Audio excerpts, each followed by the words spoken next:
Jauh di dalam Dewa Kekosongan, energi kacau melonjak liar di depan mata Suzu. Angka yang melambangkan peluang kemenangan anjlok dari 90% menjadi 70%. Setiap lompatan terasa seperti pisau tajam yang menusuk jantungnya. Suzu tiba-tiba berdiri, kursi logam bergesekan dengan lantai dengan suara berderit.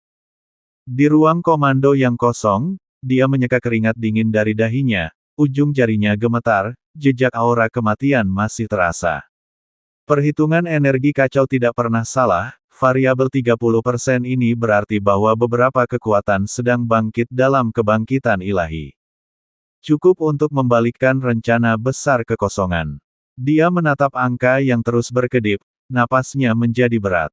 Udara di ruang komando tampak mengeras, aura kematian menyebar di antara dinding, menyelimutinya dalam bayangan.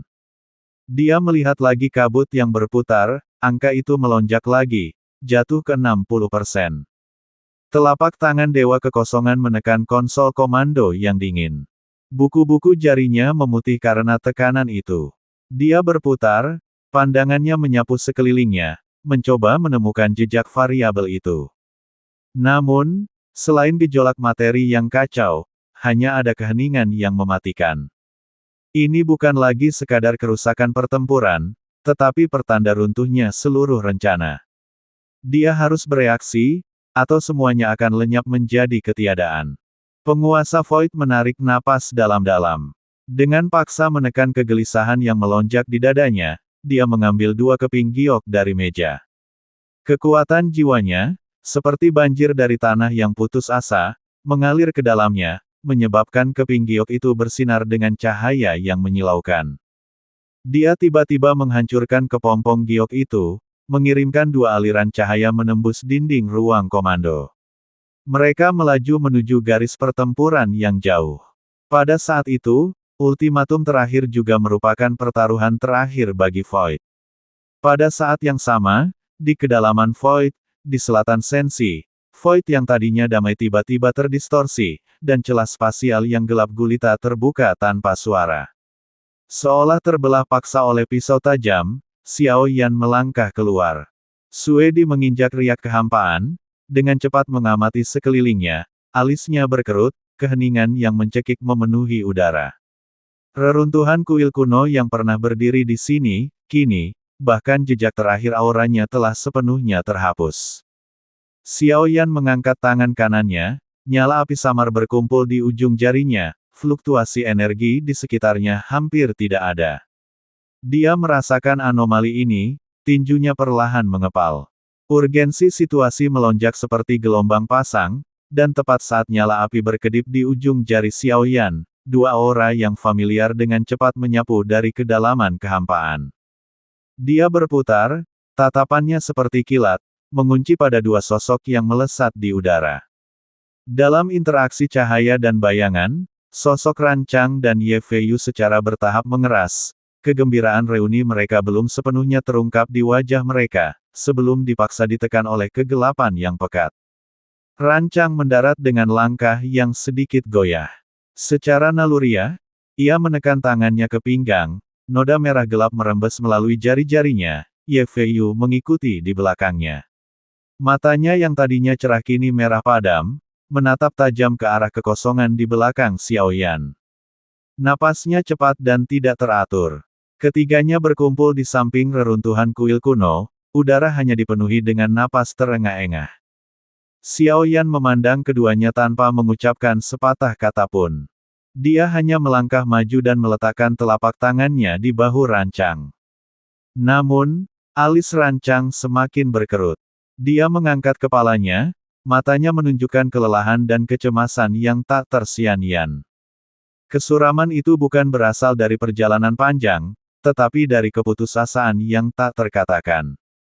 Ye Feiyu memalingkan wajahnya dari tatapan tajam Xiao Yan, tangannya mencengkeram pedang panjang dengan erat, buku-buku jarinya sedikit gemetar karena kekuatan cengkeraman. Kenyamanan singkat dari pertemuan ini lenyap sepenuhnya. Xiao Yan menarik tangan dan matanya, ekspresinya langsung berubah dingin. Dia tidak bertanya apapun, tetapi hanya berbalik tiba-tiba dan melesat menuju titik yang dalam di kehampaan. Rancang dan Ye Feiyu mengikuti di belakangnya, ketiga bayangan itu meninggalkan jejak panjang di kehampaan yang hancur, udara terkoyak oleh gerakan kecepatan tinggi mereka. Tawa tajam terdengar saat tanah yang sudah rapuh di bawah kaki mereka hancur menjadi debu begitu mereka mendarat. Mereka melintasi badai energi yang terdistorsi, target mereka adalah Arai Noi yang tersembunyi di dalam kehampaan. Rune di sekitar Arai sudah meredup. Xiaoyan melompat ke udara, tangannya membentuk segel, energi emas melonjak dari telapak tangannya dan dengan paksa menyalurkannya ke inti Arai. Dengungan yang memekakkan telinga bergema, dan seberkas cahaya biru yang menyilaukan, seperti pisau tajam, menembus keheningan maut kehampaan, melesat ke langit. Cahaya biru itu langsung menelan mereka bertiga, kekuatan tarik yang luar biasa melonjak dari segala arah. Ruang itu sendiri benar-benar terdistorsi, dan mereka secara paksa tersapu ke dalam turbulensi spasial, dikelilingi oleh koin emas yang runtuh dan pedang kehampaan yang melolong. Xiaoyan menatap tajam aliran cahaya yang terus berubah di depannya, dengan cepat terjun ke jantung badai. Arus turbulen, seperti bilah tajam yang tak terhitung jumlahnya, menebas liar di sekitar mereka, mengeluarkan suara gesekan logam yang menusuk telinga. Rancang, yang nyaris tidak mampu menstabilkan dirinya di tengah guncangan hebat, menyeka darah dari sudut mulutnya. Suaranya, serak karena angin kencang, memberitahu Xiaoyan, Yun, 3 hari yang lalu, menyerbu barisan musuh sendirian untuk melindungi mundurnya pasukan, dan keberadaannya masih belum diketahui. 3 penguasa ilahi, untuk mempertahankan garis pertahanan terakhir, secara paksa membakar energi sumber mereka dan sekarang terluka parah dan diambang kematian. Kuku besi Void telah sepenuhnya menghancurkan pertahanan Void Timur, memadamkan bintang satu persatu, mengubahnya menjadi tanah tandus. Setiap kata seperti pukulan palu yang berat, menghantam jantung Xiaoyan.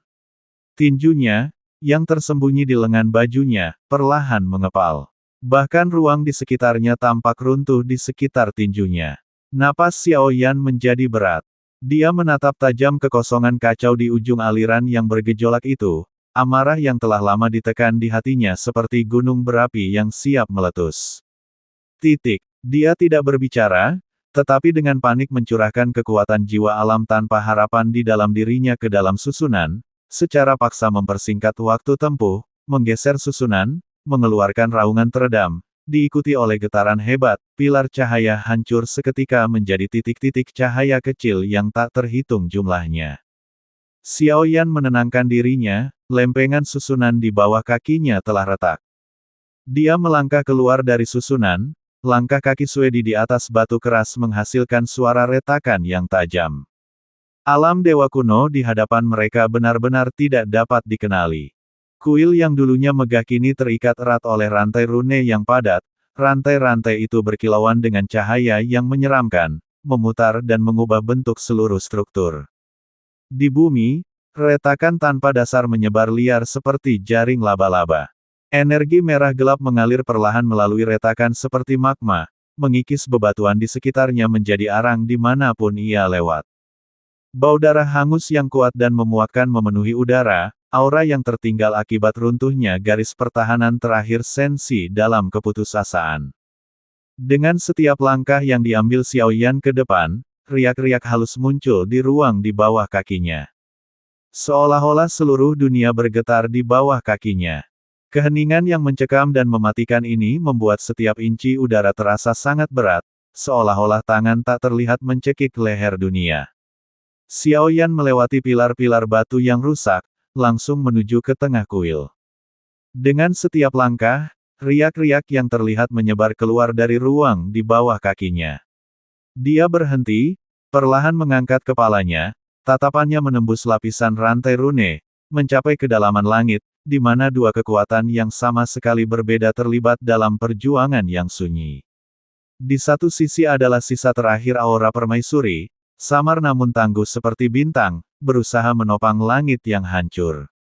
Dan di sisi lain, kekuatan korosif dari kehampaan, seperti gelombang gelap, merembes ke bawah rantai, berusaha untuk sepenuhnya mengalahkan garis pertahanan terakhir. Dengan setiap benturan, Langit bergetar dengan intensitas yang mengerikan, ruang berputar dan terpelintir di bawah tekanan dua kekuatan.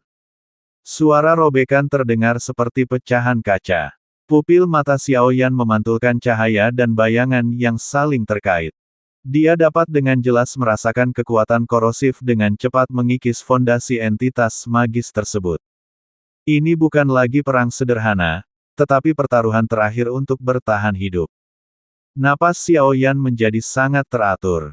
Dia menyingkirkan semua pikiran yang mengganggu, otot-ototnya menegang seperti busur yang ditarik penuh. Dia menatap tajam ke langit yang berdiri, menunggu saat yang akan menentukan hasilnya. Dalam pertaruhan ini, dia tidak punya jalan keluar, hanya dengan berjuang dengan nyawanya dia bisa merobek secercah kehidupan dari situasi putus asa ini. Xiaoyan menarik napas dalam-dalam, dadanya naik turun, paru-parunya seolah menghirup jejak terakhir energi spiritual yang tersisa dari reruntuhan ini. Dia sepenuhnya melepaskan kekuatan jiwa alam tanpa harapan yang ada dalam dirinya. Tanpa menahan apapun, kekuatan itu melonjak keluar dari setiap pori-porinya seperti bendungan yang jebol. Awalnya, itu hanya titik cahaya keemasan yang samar, tetapi seketika meluas, berubah menjadi badai emas seperti batu yang menyapu liar keluar darinya, menelan segala sesuatu di jalannya. Rune hitam dan rantai yang mengikat kuil berderak dan mendesis, meleleh seperti es dan api. Retakan merah gelap diisi secara paksa oleh cahaya keemasan, dan bumi menghentikan pertempurannya. Batu-batu yang terkikis, dibersihkan oleh cahaya, kembali keras. Mata Xiaoyan berkilat dengan cahaya keemasan yang menyilaukan. Ia melangkah maju, dan riak spasial di bawah kakinya seketika berubah menjadi gelombang kejut yang nyata, menyapu aura kematian dalam radius 100 mil. Seluruh alam dewa kuno sepenuhnya diterangi pada saat ini. Cahaya keemasan, seperti gelombang pasang, dengan paksa mendorong kegelapan yang menindas menuju langit. Xiaoyan berdiri di tengah reruntuhan, tubuhnya memancarkan aura yang menakjubkan. Dia menyatakan dimulainya serangan baliknya dengan tekad yang mutlak. Tanah yang terlantar ini akhirnya menyambut penjaganya. Cahaya keemasan surut seperti air pasang, meninggalkan jejak abu di celah-celah reruntuhan. Dia bergerak di antara sisa-sisa kuil, mendorong persepsinya hingga batasnya, menangkap setiap fluktuasi energi yang halus.